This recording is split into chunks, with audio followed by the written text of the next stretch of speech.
Welcome to the Old Time Radio Westerns. I'm your host, Andrew Rines, and I'm excited to bring you another episode absolutely free. This is one of over 80 episodes released monthly for your enjoyment.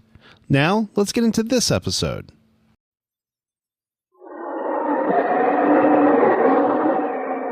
Sergeant Preston of the Yukon. Untang, on you huskies. Gold discovered in the Yukon. Back to the days of the gold rush. And the adventures of Sergeant Preston and his wonder dog, Yukon King, as they meet the challenge of the Yukon in their relentless pursuit of lawbreakers.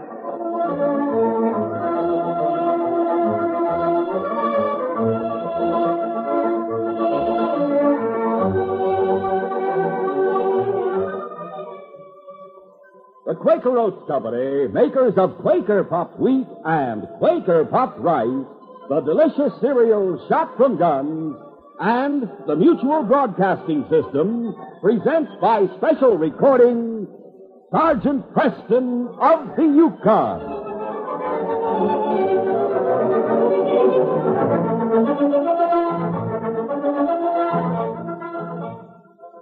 Our adventure will begin in just a moment. Safe drivers seldom have emergencies, but they can happen. And how you handle yourself and your car during an emergency may be a matter of life and death. For example, what should you do if your car catches on fire? The National Safety Council says the first thing to do is turn off the ignition. Next, get everybody out of the car. And, if possible, call the fire department. Use a fire extinguisher if you have one, or smother the fire with whatever is available. Water, sand, dirt, or a blanket. Be sure the fire is out before you start the engine again. Better yet, don't let a fire start. Be careful with your cigarettes. Avoid excessive use of the brakes going downhill. And have the electric and fueling systems checked regularly. Fires are costly and dangerous. This message is brought to you as a public service.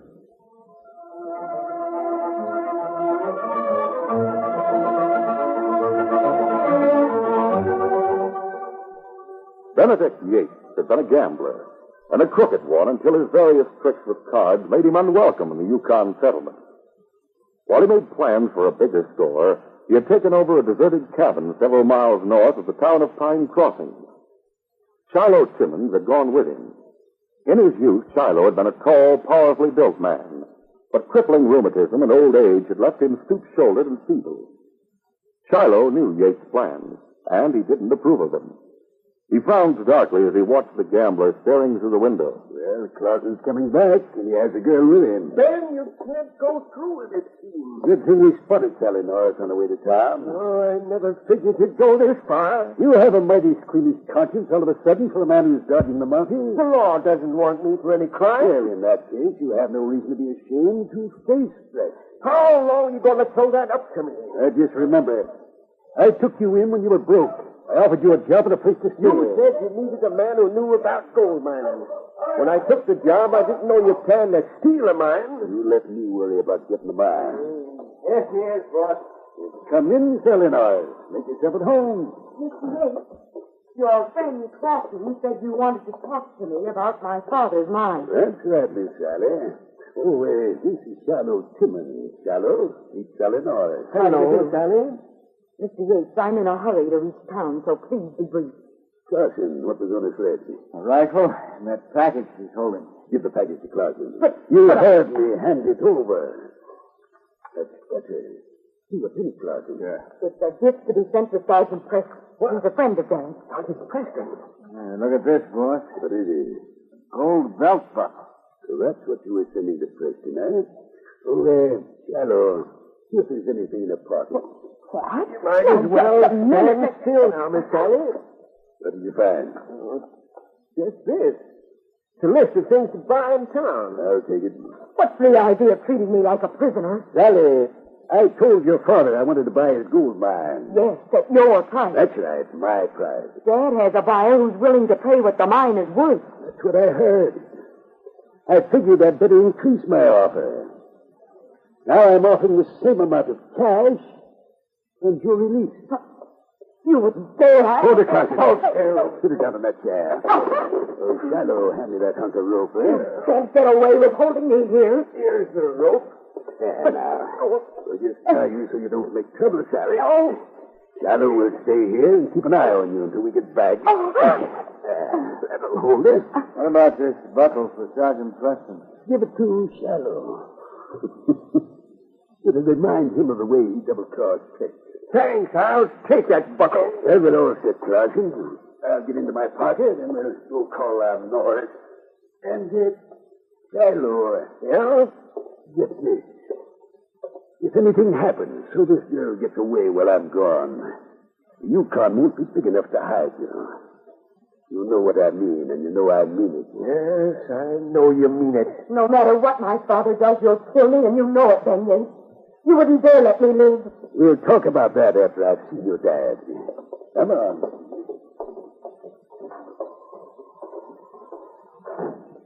Oh, but dirty. Now, there's no use cutting your wrist by pulling against those ropes. Don't hurt yourself. Poor Dad. He was going to sell out, then we were going back to the States. That was why he made that buckle for Sergeant Preston. It was sort of a farewell present. Yeah, your dad will sell out, all right. He'll have to sell to you. It's a robbery. Yeah, but the way Ben has it planned, not even Sergeant Preston could prove it's illegal. You know Sergeant Preston? I know him. I expect you wonder what Ben meant when he said I double-crossed Preston. Probably double-crossed a lot of people. I don't blame you for thinking that. I didn't mean to double-cross Preston. You see, he staked me. Staked? Yep. I used to be a first-rate mining engineer, but I hit a run of bad luck. The mine I was working gave out. While I was looking for another job, I got sick. Pneumonia. My cash went for doctors and medicine and place to stay. Oh. By the time I was well, I was broke. Then I found out nobody wanted to hire an old stove-in critter like me. I was mighty discouraged. I wanted to get out of this country. Then I got a letter from a friend in the States offering me a job. Why didn't you take it? I didn't have the fare, Miss Sally. That's when I met Preston. He loaned me the cash to go back home. I promised to pay it back just as soon as I got to the States. What happened? Somebody stole my cash. The money Sergeant Preston had given you? Yep. I didn't want to tell Preston. He'd have figured I was just trying to get more money from him. What did you do? Less than an hour after I'd been robbed, Yates came to me. He wanted a man who knew something about gold mining.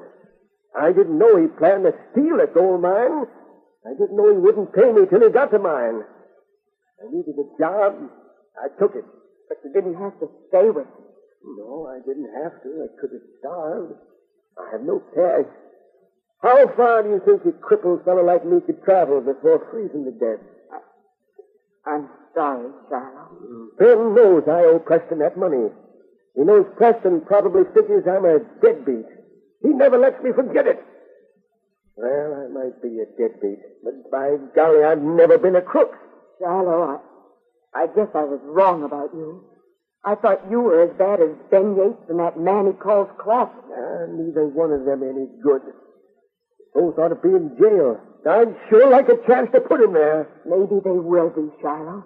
This time they've gone too far. You're right, Miss Sally. The only trouble is how's the law going to catch up with him?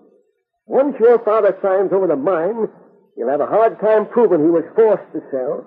He will, unless... Unless what? Never mind, Shiloh. I have no right to ask you to endanger your own life for me. Why, what do you mean, Miss Sally? Oh, Sally, if I let you go, those two crooks will be arrested and I'll be in the clear. I should have thought of that. There's a knife in the drawer back here. What are you going to do? With you free, Ben won't be able to force your dad to sell. What's more, you'll be able to tell the law about Ben holding you here. Your testimony might be enough to put both Yates and Clausen in jail. Here, this knife will cut those ropes. You mean you're going to let me go? Yeah, you're getting out of here. Now hold still, Miss Sally, while I cut these ropes. But Shiloh, Ben Yates and Clausen are armed. We'll fix that. Yates was in such an almighty hurry to get out of here, he forgot his rifle. You take it. Maybe you can get the drop on them two skunks. But what about you? I'm killing two birds with one stone. You're a good friend of Sergeant Preston's. By turning you loose, I'm doing him a good turn. Sort of pay off that debt I owe him. On top of that, maybe Yates and Cross will both go to jail. You're free now. Golly, thanks, Shiloh. Rub your wrist to restore the circulation. But what if they come back here and find me gone? They'll kill you, Shiloh. I'm counting on you to see that they don't get back. If you get the drop on them, your dad can tie 'em up and keep 'em till the law gets hold of 'em.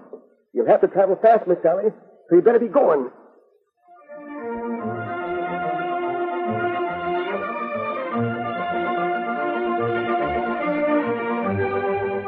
We'll continue our adventure in just a moment.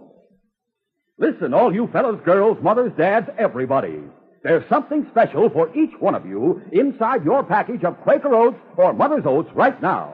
It's a folder that offers you nationally known merchandise at savings up to 40% or more.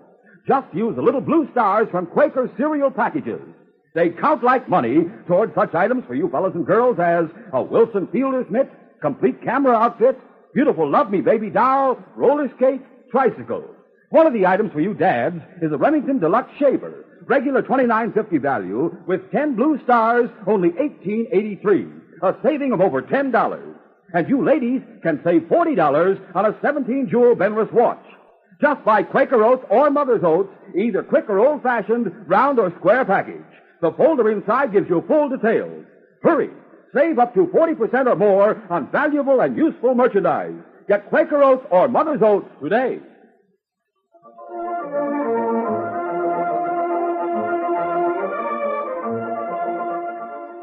Now to continue. Sally Norris started north toward her father's cabin. She traveled rapidly for a time. Then unconsciously, she began to slow down. The wind's dying down. Maybe it'll be easier walking now. Sally didn't know it, but the ominous quiet was the calm before the storm. Suddenly, a roaring blizzard struck with stunning force. The blizzard? Oh, I have to go faster. Oh, the wind. The wind drove particles of ice and snow like stinging needles to strike whatever lay in its path. Sally had her back to the blizzard. It was even worse for two men, a sled, a dog team, and the wonder dog Yukon King traveling in the opposite direction. The mighty King was blazing a trail into the very heart of the fierce storm. For Sergeant Preston, a man named Johnson, who was traveling with the Mounties. Husting! Hey, Husting! We'll stop here, Johnson. I can hardly see a thing, Sergeant Preston. Where are we? There's a cave just ahead. We'll wait there till the storm lets up. Inside the cave, Preston unharnessed his dogs, broke out provisions, and fed the team.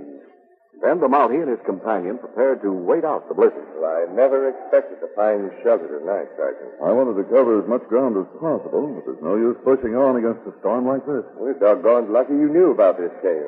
I don't see how anyone could survive this blizzard. Sergeant, what's that? A wolf, but don't worry about it, Johnson. They won't bother us while King's around. That's it, fella. You settle down between us. Sally Norris had found no shelter from the storm. Darkness, as well as the blizzard, had overtaken her. So hard to walk.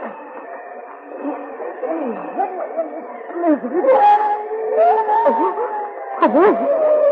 It sounds like a whole pack of them. Gripping her rifle, the panic-stricken girl tried to run, but the effort of fighting the blizzard had exhausted her strength. She stumbled and fell. Terrified and confused, Sally lost all sense of direction. She began traveling in circles, while a hungry wolf pack closed in for a kill.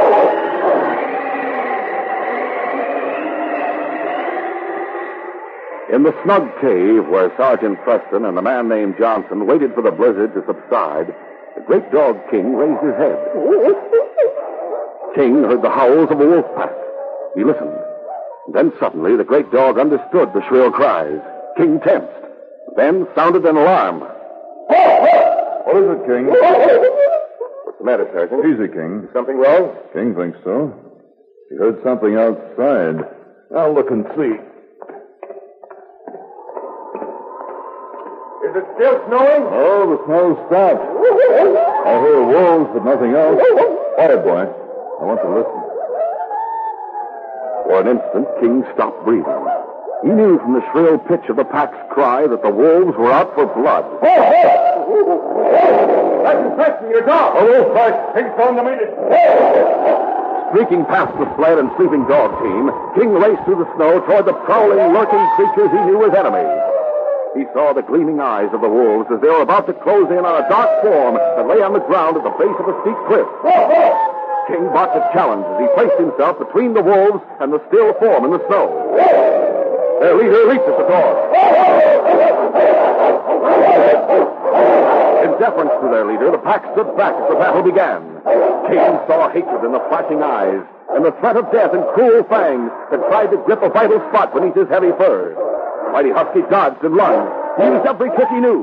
King leaped at the leader, lashed out with his powerful teeth, and then spun quickly to attack again. He fought desperately, knowing that the pack might close in at any moment. Then suddenly... Hold your fire, Johnson. He's fighting a wolf pack. Can't tell the dogs from the wolf. King, this way, boy. Get down. His fur bristling, King moved back a pace, still protecting the still form behind him. King's broken away. Let him have it, Johnson. They're running away. Let him go, fella. Sergeant Preston, why in the world would King want to tangle with a wolf pack? Yes, King, I understand, boy. There's the answer, Johnson. Great Scott, someone lying in the snow. King watched as his master lifted the parka-clad form lying face down in the snow. Why, this is Sally Norris. Is she alive? She's breathing, not wounded. Must have been caught in a storm. And traveling on foot, too. Yes. I'll carry you to the cave. Johnson, bring a rifle. All right. King, if this girl lives, she'll owe her life to you.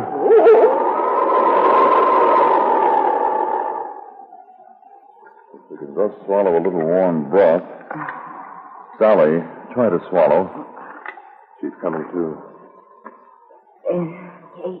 Sally. What did she say? Oh, she's lost consciousness again. She mentioned a name. Yes, she mentioned Ben Yates. Who's he? Gambler. Been run out of several times. Curious this girl should mention his name. Yes, it is. Well, we'll take her home. See if we can get her to drink some of this while I harness the dogs.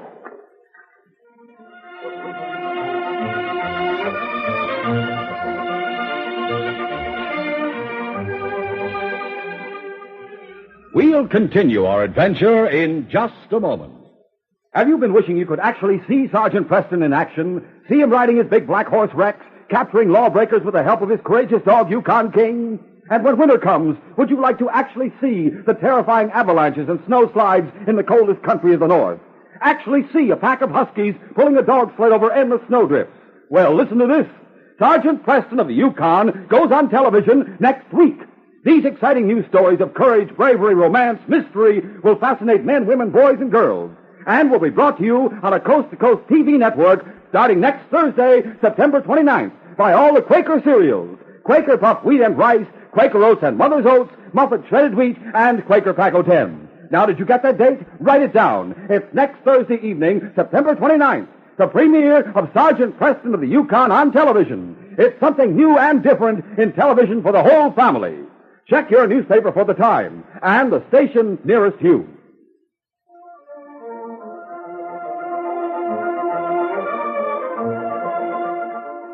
Now to continue. The blizzard that had forced Sergeant Preston to seek shelter had also stopped Jed Norris. The old man had stayed at his mine until the storm subsided. As he made his way toward his cabin, breaking a trail through the newly fallen snow, Jed didn't know that Ben Yates and Speed Clawson were waiting for him in his home. Throw more wood on the fire, will you, Speed? Sure, boss. Boss, you think it was safe to leave the girl with Shiloh? Ran at him. You think so much of Preston, he might get soft-hearted and let her go. He knows what'll happen to him if he does. Old Shiloh would be downright mad. He knew we were the ones who hit him over the head and stole the cash Preston gave him. As long as he doesn't know, he'll do what I tell him. If he gets hard to handle, I'll get rid of him. So he can run to the Mounties and talk? I'll take care of that. A lot of accidents can happen to a man in this country. Well, here comes Norris. About time. Sally, where are you? That is it. Yes. What are you doing here? We've been waiting for you. You ain't know my friend Speed Clawson. You came here to sit out the storm. The worst is over now. Get going. Sally! No use calling Sally, Jed. She's not here. Where is she? Take a look at this. That's Sally's rifle. She had the rifle and this list of things with her when Speed met her on the trail. You recognize this handwriting, Jed? How'd you get this paper? Where's my daughter? She's all right. She hasn't been hurt. Not yet, anyway. You made her a prisoner. Right. Now we'll talk business. Jed, you wanted to sell out so you and Sally could get back to the States. I told you I'd buy the mine. And I told you I wouldn't sell at your price. I offered you $5,000 cash. Now I offer the same amount plus Sally's life. What? This mine is worth $75,000. I'll pay $5. We'll draw up the bill of sale, then you pack your gear and clear out. You'll meet Sally on the way to Dawson. Just keep traveling till you reach the States. Dirty yellow-backed tin horn. The papers are right here. Speed will sign his name as witness. That'll make it legal. You sign here. You weasel-faced crook. You should have been run out of this country. Never mind the comments. Do you sign or don't you? How do I know you'll keep your part of the bargain? How do I know Sally's not dead right now? You can take my word for it. Your word. He's alive. I'll sign the bill of sale, Jed, and Speed will go back to... Where? To where Sally's waiting. You'll turn her loose, put her on her sled, and she'll meet you on the trail to Dawson, just as I said. I don't believe you. You know you'll not get away with this if you let her go free. If we tell the law... That's all I want is a gold mine. Sign the bill of sale so everything's legal, then give me your word you'll clear out without going to the law, and I'll keep my part of the bargain. I don't want to kill Sally, but if you don't sign, I'll have to. The fact is, I'll have to kill both of you. Well, if you bring Sally here, let me see that she's alive. Sorry, Jed, you heard the proposition. I have to think it over. I want to close the deal now, my way, Norris. Are you going to sign? All right. I'll sign. Sign. Hand me the pen. I'll get it. You show good sense, Jed. Here's the pen. Now, Jed, just sign your name on this line. All right. That's it, Jed. You lied about Sally being alive. She's alive. Now, Speed, you sign. Boss, coming. Hey, who is it? It's a Mountie. A money. Preston. Give me that bill of sale. You don't have to snatch it. Morris, if you want to see Sally again, get rid of Preston. We'll go into the next room, but we'll listen to every word. Come on, Carson. Be careful, Jed. Remember, we'll be listening.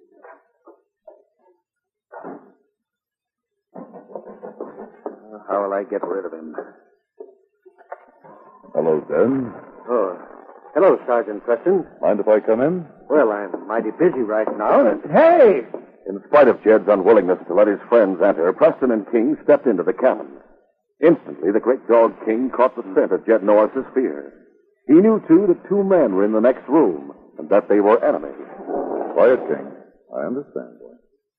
Anyone here, Jed? Why, no, nobody here. Where's Sally? Well, she's not here.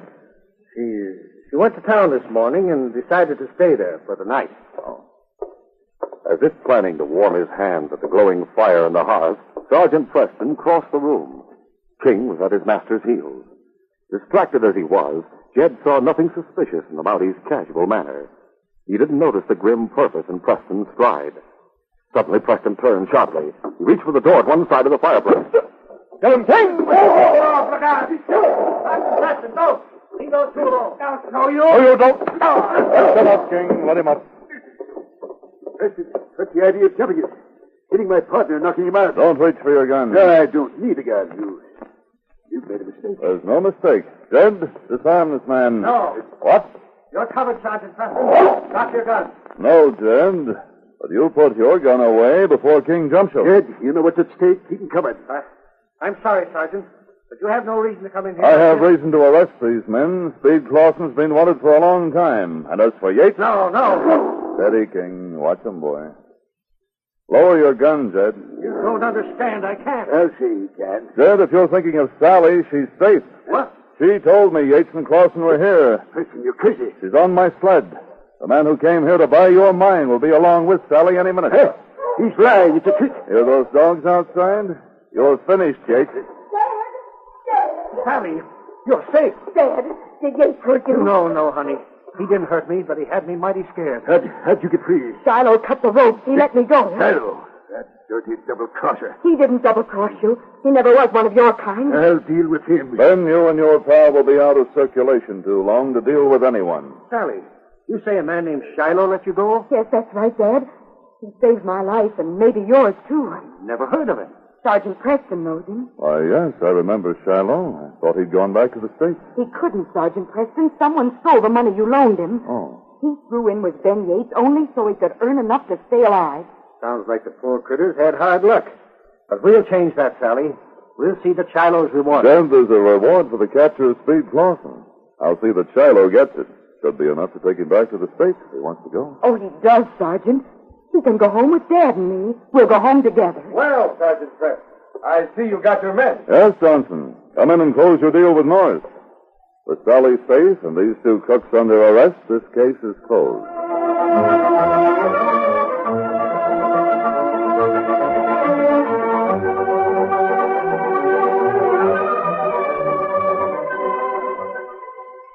Sergeant Preston will return in just a moment with a word about our next exciting adventure.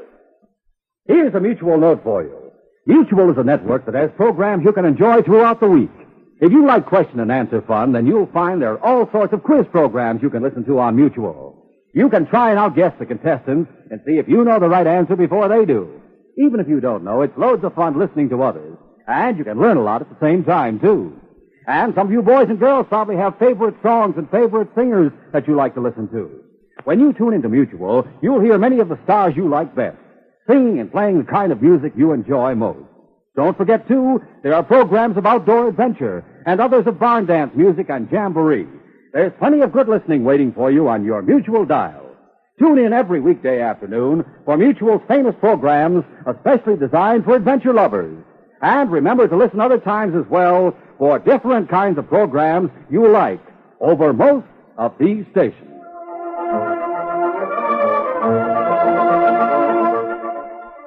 Summer had come to the Yukon. Two crooks held up the Selkirk Bank and thought they'd covered every angle of their escape. But Sergeant Preston and Yukon King managed to pick up their trail, which finally led to a fishing trawler on the river. Preston, the constable, and King tried to swim out and get aboard the moving vessel. We must get aboard. Isn't impossible. They see us first, we're finished. Oh, don't give up. Try again. Come on. The crooks aboard are armed and desperate. Can Sergeant Preston, the constable, and King get aboard before the crooks spot them and take their lives as they struggle in the water? Be sure to hear this next exciting adventure.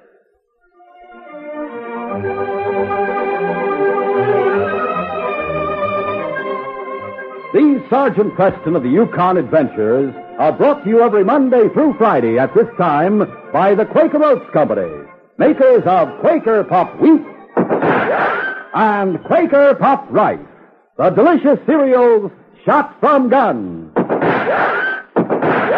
By special recording in cooperation with the Mutual Broadcasting System. They are a copyrighted feature of Sergeant Preston of the Yukon Incorporated. Created by George W. Trendle, produced by Trendle Campbell Mule Incorporated, and directed by Fred Flowerday. The part of Sergeant Preston is played by Paul Sutton.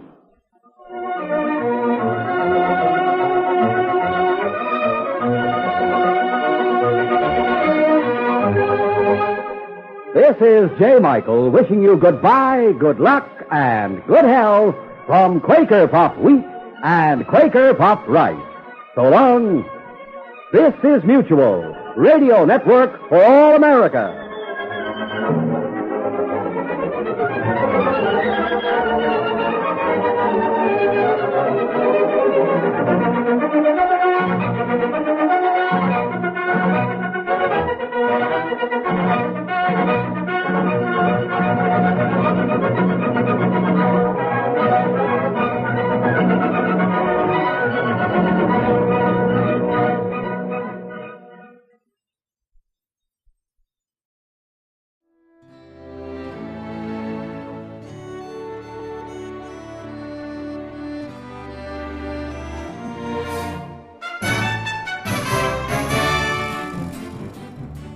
This has been a presentation of OTRWesterns.com, and we hope you enjoyed.